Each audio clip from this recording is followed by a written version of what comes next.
ఒక ఎంఎన్‌సి కంపెనీలో అకౌంట్స్ డిపార్ట్‌మెంట్‌కి ఒకే పని ఉండదు. కంపెనీలో మనీ ఎలా వస్తుంది? ఎలా వెళ్తుంది? ఆ మనీకి సంబంధించిన అకౌంట్స్ ఎలా రికార్డ్ అవుతాయి? చివరికి కంపెనీ ప్రాఫిట్‌లో ఉందా? లాస్‌లో ఉందా? ఈ 3 క్వెషన్స్‌కి ఆన్సర్ ఇచ్చే 3 ఇంపార్టెంట్ ప్రాసెస్‌లే పీ2పీ, ఓ2సీ, ఆర్2ఆర్. కానీ ఒక జాబ్ కోసం ట్రై చేస్తున్న వాళ్ళకి పెద్ద కన్‌ఫ్యూజన్ ఏంటంటే ఈ 3 ప్రాసెస్‌లో అసలు ఏ పని ఉంటుంది? ఏ ప్రాసెస్‌కి అకౌంటింగ్ ఎక్కువగా ఉంటుంది? ఏ ప్రాసెస్‌లో కెరీర్ గ్రోత్ ఎలా ఉంటుంది? ఈరోజు ఒక చిన్న కంపెనీ స్టోరీతో మొదటి నుంచి చివరి వరకు ఎక్స్‌ప్లెయిన్ చేస్తాను. వీడియో అయిపోయేసరికి మీకు పీ2పీ, ఓ2సీ, ఆర్2ఆర్ మధ్య డిఫరెన్స్ అయితే కంప్లీట్‌గా తెలుస్తుంది. ముందుగా ఒక కంపెనీని ఇమాజిన్ చేద్దాం. ఏబీసీ కంపెనీకి మనం ఎంప్లాయీస్ అనుకుందాం. ఈ కంపెనీకి బిజినెస్ చేయాలంటే 2 ముఖ్యమైన పనులు చేయాలి. మొదటిది కంపెనీకి కావాల్సినవి కొనాలి. రెండవది కంపెనీ తయారు చేసిన ప్రొడక్ట్స్‌ని అమ్మాలి. కొన్న తర్వాత సప్లయర్‌కి మనీ ఇవ్వాలి. అమ్మిన తర్వాత కస్టమర్ నుంచి మనీ తీసుకోవాలి. ఇవన్నీ జరిగిపోయిన తర్వాత మన కంపెనీ అసలు ఈ సంవత్సరం ఎంత సంపాదించింది? ప్రాఫిట్ ఎంతొచ్చింది? లాస్ ఏమైనా వచ్చిందా? అనే క్వెషన్స్‌కి ఆన్సర్ కావాలి. ఇక్కడే మనకి 3 టీమ్స్ అయితే పనిచేస్తాయి. అవే ఆర్2ఆర్, పీ2పీ, ఓ2సీ. అందులో ముందుగా పీ2పీ. పీ2పీ అంటే ప్రొక్యూర్ టు పే. సింపుల్‌గా చెప్పాలంటే కంపెనీకి ఏదైనా కావాలి, కొనాలి, సప్లయర్‌కి పేమెంట్ చేయాలి. అంతే పీ2పీ ప్రాసెస్. ఒక ఎగ్జాంపుల్ చూద్దాం. ఏబీసీ కంపెనీకి 2,00,000 రా మెటీరియల్ కావాలి. ఇప్పుడు ప్రొడక్షన్ టీమ్ ఏం చేసింది? వాళ్ళకి కావాల్సిన రిక్వైర్మెంట్ అయితే పర్చేస్ డిపార్ట్మెంట్‌కి ఇస్తుంది. ఇప్పుడు పర్చేస్ టీమ్ ఏం చేస్తుందంటే మార్కెట్‌లో సప్లయర్‌ని అయితే సెలెక్ట్ చేస్తుంది. ఎవరు బెస్ట్‌గా ఉన్నారని. సప్లయర్‌కి పర్చేజ్ ఆర్డర్ పంపిస్తారు. వన్స్ పర్చేజ్ ఆర్డర్ ఇష్యూ చేసిన తర్వాత సప్లయర్ మెటీరియల్ పంపిస్తారు. కంపెనీ మెటీరియల్ రిసీవ్ చేసుకుంటుంది. సప్లయర్ ఏం చేస్తారు? ఇన్వాయిస్ పంపిస్తారు. ఇప్పుడు ఇక్కడ అకౌంట్స్ టీమ్ ఇన్వాయిస్‌ని వెరిఫై చేస్తుంది.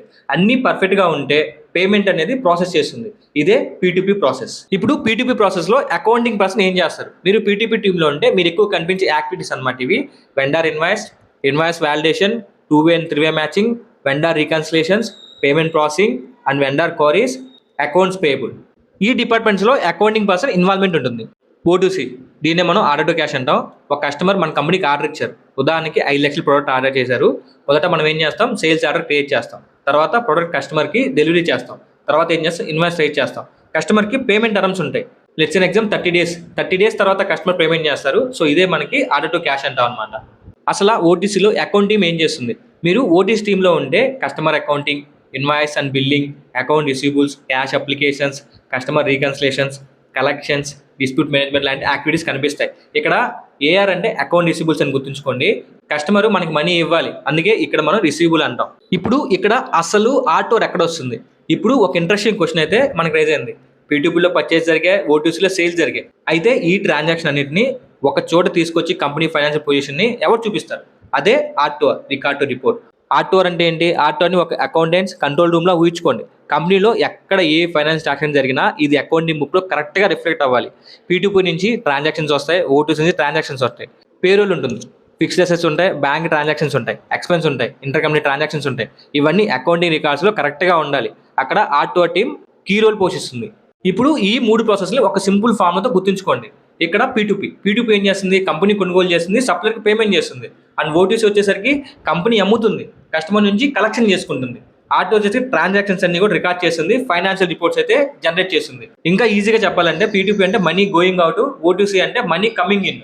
ఆర్టోఆర్ మనీ అన్ని ట్రాన్సాక్షన్స్ ని రిపోర్టింగ్ చేస్తుంది. ఈ 3 లైన్స్ మీరు గుర్తుపెట్టుకుంటే ఇంటర్వ్యూలో బేసిక్ డిఫరెన్స్ చాలా ఈజీగా ఎక్స్ప్లెయిన్ చేయగలుగుతారు. ఇప్పుడు సింపుల్గా కెరీర్ గురించి మాట్లాడితే పీ2పీ మీరు అకౌంట్స్ పేయబుల్ సైడ్లో స్టార్ట్ చేయవచ్చు. నెక్స్ట్ మీరు వచ్చేసరికి ఓటీసీ అకౌంట్ రిసీవబుల్స్ కలెక్షన్ సైడ్లో స్టార్ట్ చేయవచ్చు. ఆటో వచ్చేసరికి అకౌంటింగ్ అండ్ రిపోర్టింగ్ సైడ్లో కూడా స్టార్ట్ చేయొచ్చు. కానీ ఒక విషయం గుర్తుంచుకోండి, ఏ ప్రాసెస్ శాలరీ ఎక్కువ అనే ఫిక్స్డ్ ఆన్సర్ అయితే ఉండదు. మీ experience, company, location, role, ERP knowledge, accounting skills, communication మరియు స్పెషలైజేషన్ ఇవి శాలరీ మీద ప్రభావం చూపిస్తాయి.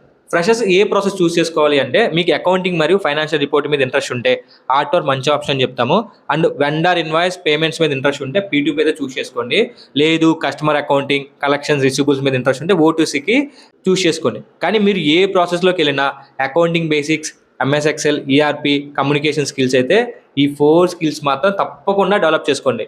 సో మీకు మన క్లాస్ అయితే ప్రొవైడ్ చేస్తాము. అండ్ అంతేకాకుండా మనం technical interview questions and answers అయితే ప్రొవైడ్ చేస్తాము. మీకు కూడా కావాలంటే స్క్రీన్ మీద నెంబర్ ఇచ్చేస్తాను, కాంటాక్ట్ చేయండి.